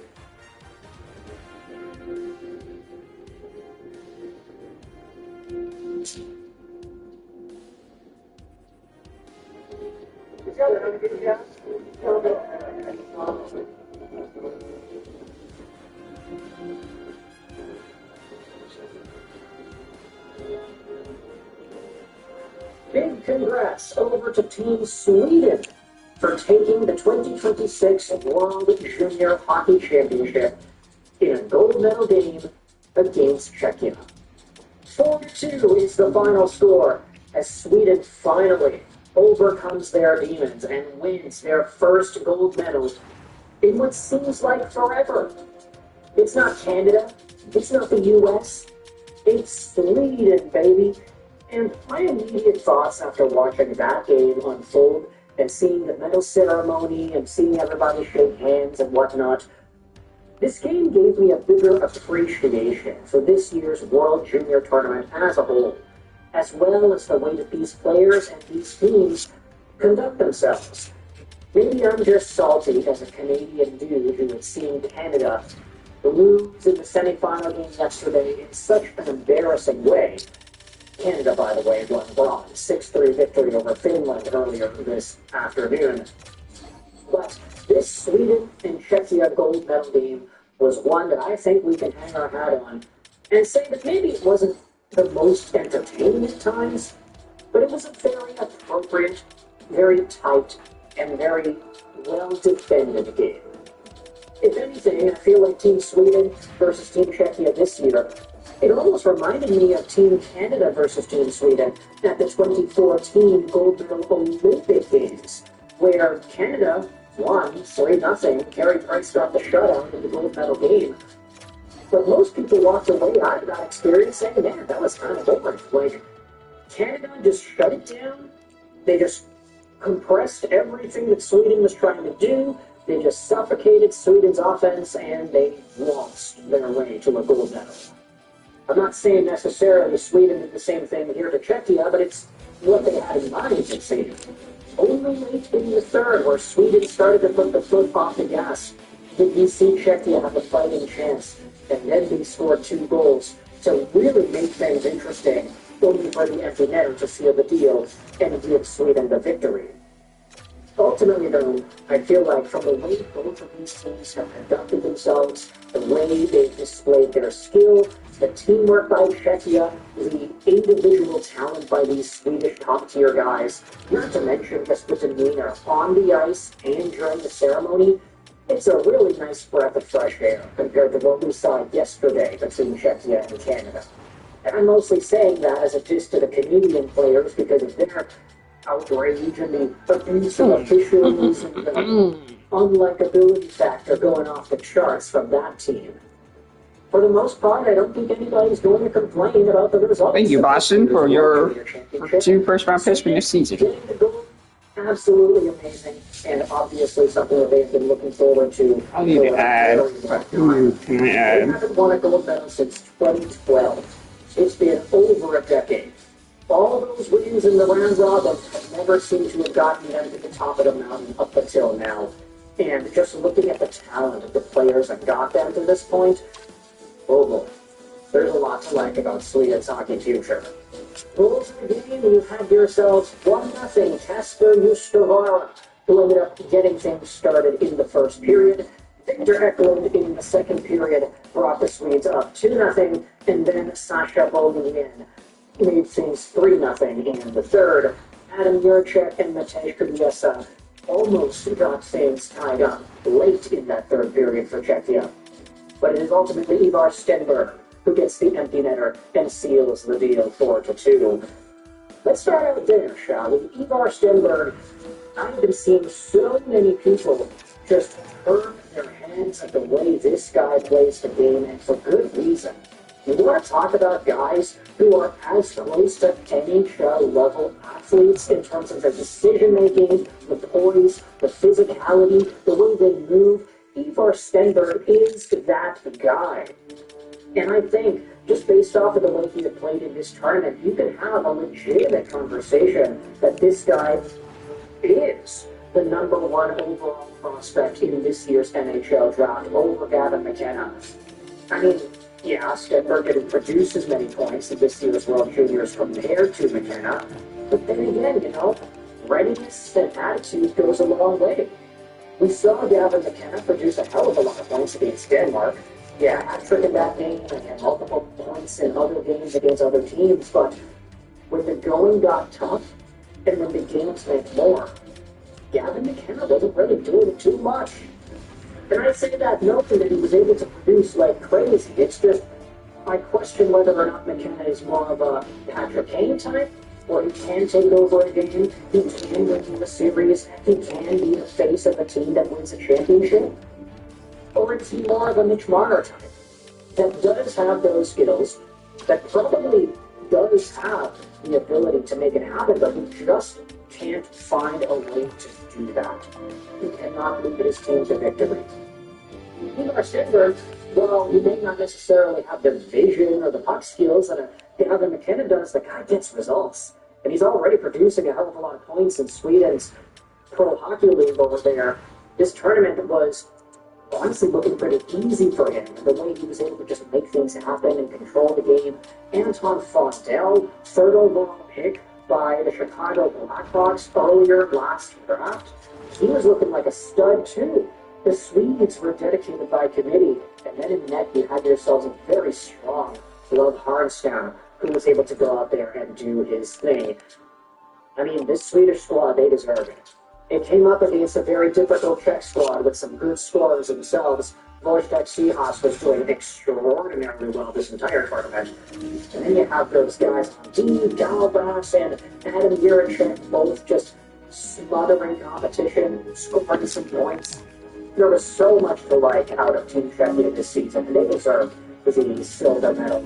Definitely was the better candidate for that over Canada, in my opinion.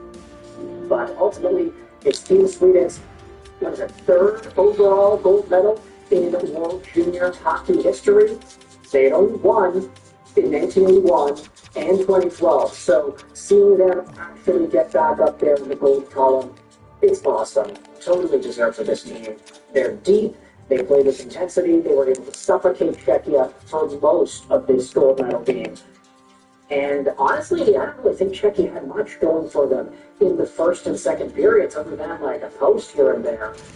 It was a difficult loss for the Czechs, who were really battling their way to get here. But what I liked about the way they finished this game is what we saw after the game was over. Like, yeah, they battled back, they got 2 late goals, they almost tied it, but then it wasn't in the end. But once the medals were handed out, we saw a lot of these Czech guys just holding the medals in their hands, looking at the medals here.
That's a good point, but as a new player, don't realize what happens when you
Next is the Bell Gargle. The first one I find is decision is like this.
Next up is Moonlight Butterfly. He's going to go ahead and put the track after the round. Thank God we have a good opinion. Good guard. Good fight.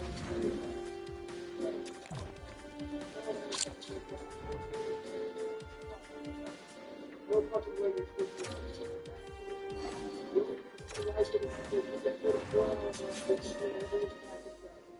This fight last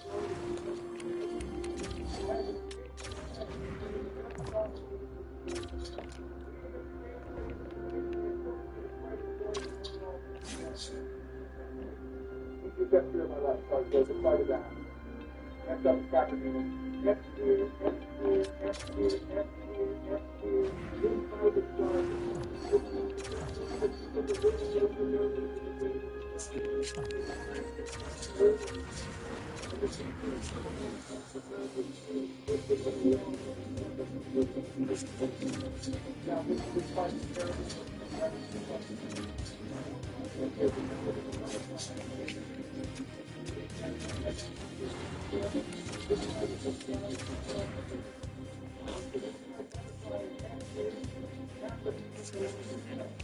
sorry, Joe, you're probably the only person who will like either of these fights, but Catherine can at least be beating 50 to 2.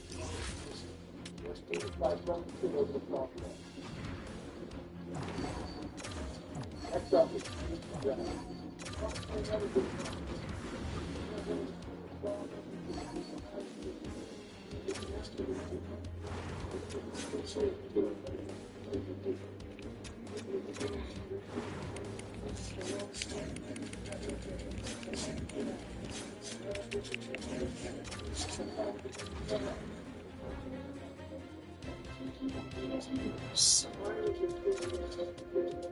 the only problem with this fight is the camera is complete bullshit. It's even though it's filmed. And that after the fact is a road to every other aspect of this fight is totally nice and smooth. I bring this fight to mind. I don't like to fight with you guys, but it's fine to put high up my shirt. Next, we have Quayla. I for one think this is one of the strongest fighters in the planet. He has one of the most very good steps in the belt in the he has a large health food, signifies the start of the issue for a fight to stand over the next pass. Right on the side.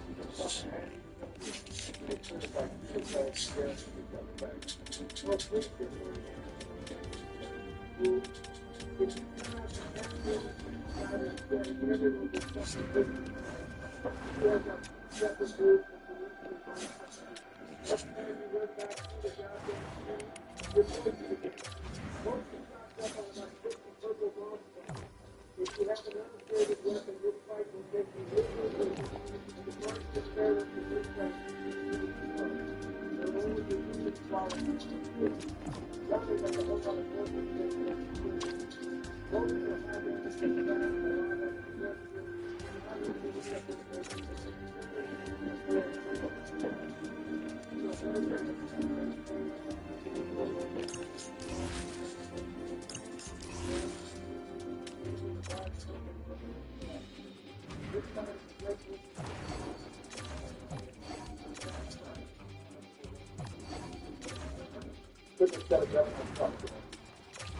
the last main fight we got before I go on the next up behind this fight is kind of cute, but it's fun to come in and try to see whether to keep it out and go.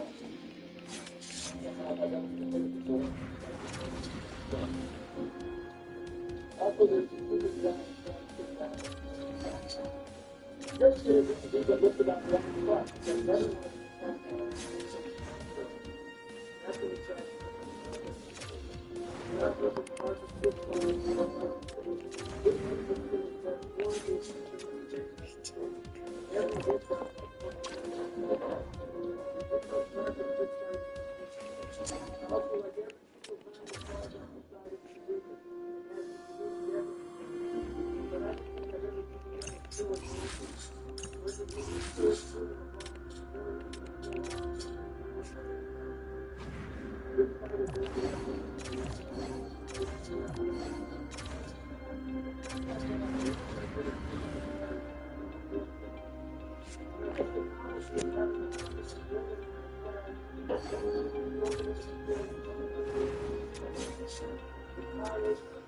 If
I had known Joe would go back to every single thing off with the entire team, I would have invited Joe.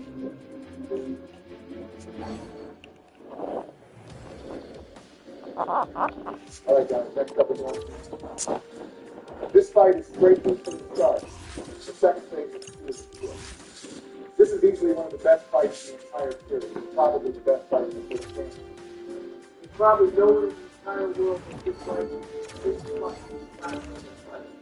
The way Martin is constantly applying pressure on Phil and much slower rhythm to his attack makes this fight feel like beauty, perfection, art, S-tier variety. Now wait a second, ain't no fucking way you got something to bitch about this fight is gas, bro. Go back to the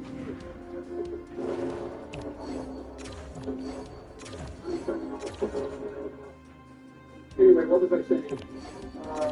Yeah, so this fight is, sometimes it's real bullshit how due to the slash past ability when they're in the simulation.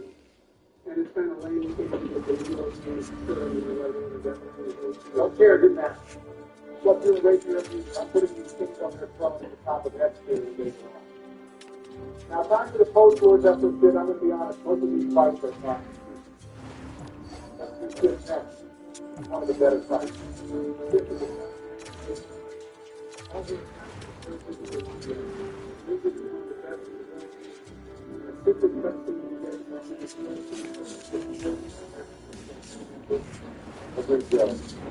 This type of a really unique atmosphere really sets itself apart from most of the posts that go along those dogs.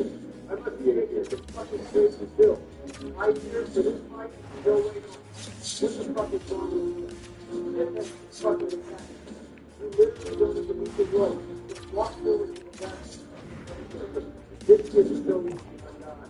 More like great won't sit with the fucking toilet. Not every fight has to be it's okay to fight. Easy is on itself. You only like this fight because it's probably the only one in the game who's going to be wrestling like 20 tries to beat into is straight confidence. Okay, next up is 4 things. I'm going to put this week. Yeah, what the fuck is wrong with you? The sit attacks that are so satisfying.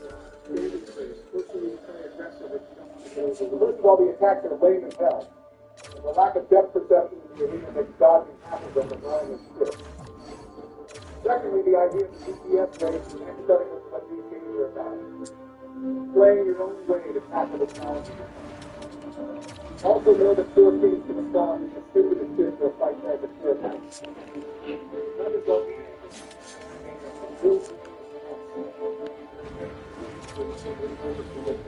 For real, Joe, let's put this in nature. This fight is great. The only reason Durant has a problem with it is because he's so shit at the game he actually do his Magic does like negative. That's not good fucking guy. That's not good.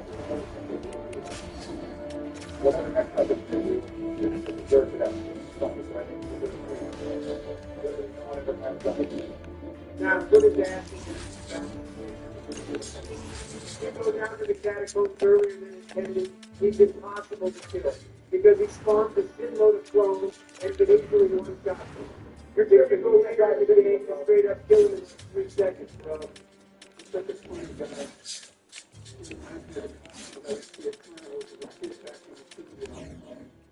So yeah. Christ, let's go, Misa. Let's go. Take the lead in the car race. On the topic of being bosses, let's do system this guy. Killing him the secret way, the easiest shit. That looks so fucking stupid. Like literally life people die and fall into the lava. Did I miss the memo? Did you suck that shit up or what? Or like fucking pieces, this guy can fight shitty way you literally hit him. Joe, you got anything to say about this fight?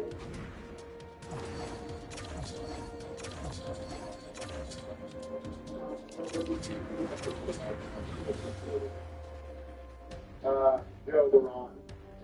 Anyway, never mind. Next up is Gito. I'm not gonna lie, it's been as hell. I barely even remember what he does. You're fighting this guy who literally made it like a little fucking elephant, dude. He has one of the rarest attacks in the game. When you have so fucking long, this is the meaning itself to avoid it. The sheer size of it makes the fighter. So just take the down, shut up, rock.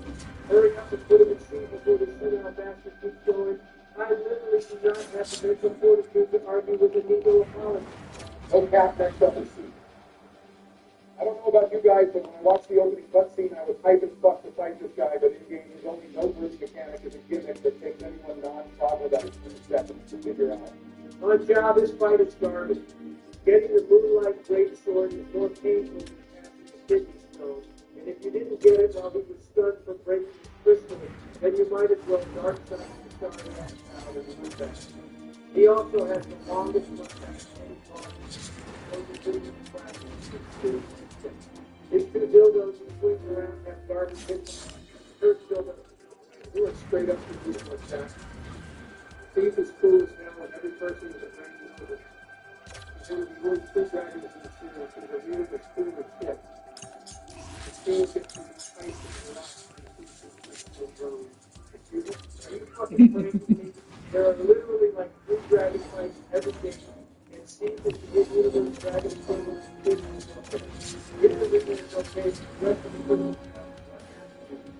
Also, his theme sounds like this.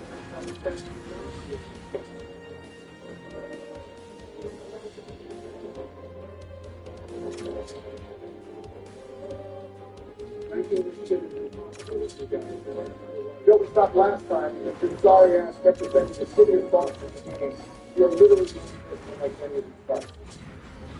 I would rather get another prostate exam than to fight this guy again. Fuck you guys, Joe told me this about Thank God he's fine. Ooh, snap. He's back just in time. Fuck yes. Hey guys, Rock here. Most of the fights we have left are goated AF, banger after banger. The demons are. To be honest with you, I have just about no fucking clue why Miyazaki added these fights, and they're like literally identical to each other, dude. I think it's safe to slide both of these wannabe witch knockoffs into D. Oh, what's the matter, Brock? Little baby put a silent demon in B tier, but put 2 objectively better fights in D? Did you pop too many Xannies before the call, or what? Rock's right in his fucking point, Dexter. It's intellectually dishonest to hold these fights to the same standard as the first enemy you fight in the game. Oh, sorry, what's that? All I can hear is some fucking baby man crying. Oh, fuck off! Different parody. Trump is having a daily breakthrough. Let's try to continue the run. Go ahead and lock them away in D tier. If I may want to waste the fucking time, I swear to God, everyone in this call just talks to each other to make up shitty arguments to be debatable. Trump, when you were screen sharing your first playthrough, you literally said they're less useful than quick. Let's do Centipede Demon next. Oh boy. Now this is a good ass fight. These games are truly at their peak when all you can see is a bunch of fucking garbage because the shitty ass camera loaded in a 20-year-old engine that's inside the box. Nothing gets me bricked up like fighting an enemy with long sweep attacks and spins lava while being able to see about jacking shit to fucking. All right, we get it, Donnie. You're the presidential equivalent of Eric Cartman enough with the fucking sarcasm. Unfortunately, I'm going to have to agree. This boss is one of the fights where you have to hit him too much. Sometimes the lava does the one thing too. Actually, that reminds me of one thing. Yeah, we fucking get it, Joe. This fight is bad. Also, who the hell okayed the lava? It's like 5 times brighter than anything else in this dark-ass game. It makes a god-awful noise. It's like the developers thought the shitty camera wasn't enough and really wanted to make sure that you have a full-time color. Just put this shit in D tier. We all know it's ass. Hurry up. Okay, I get it. Next up in the line of straight bangers, we got Bennett Chaos. Even calling this a fight feels offensive. Its arms are straight up inbox door and shove you into the little glory hole constantly.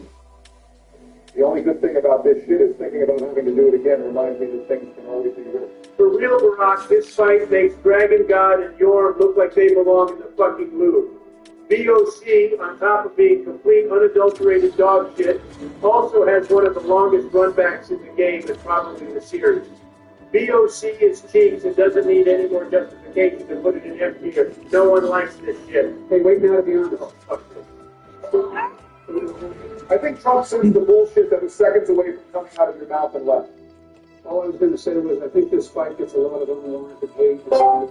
Sorry, bros, I had a brain aneurysm and fucking died after hearing Uncle Joe start to think it was gimmick sex. Hey, fuck you too, Jack. I listen to your opinions, even the shit ones, which are all...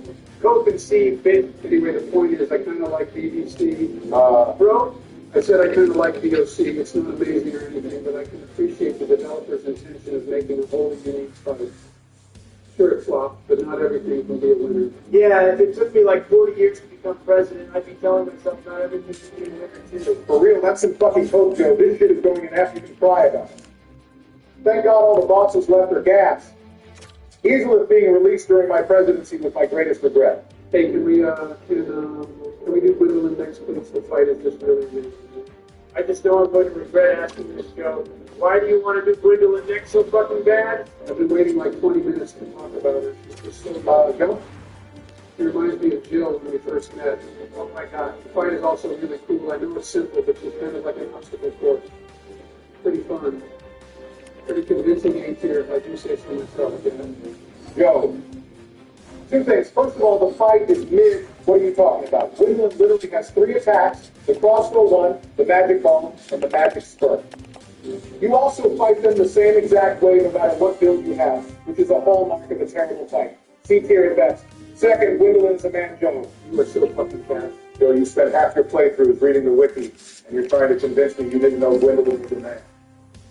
Why are you even simping over them, bro? All right, let's get it straight. Barack Gwendolyn is a dog shit fight.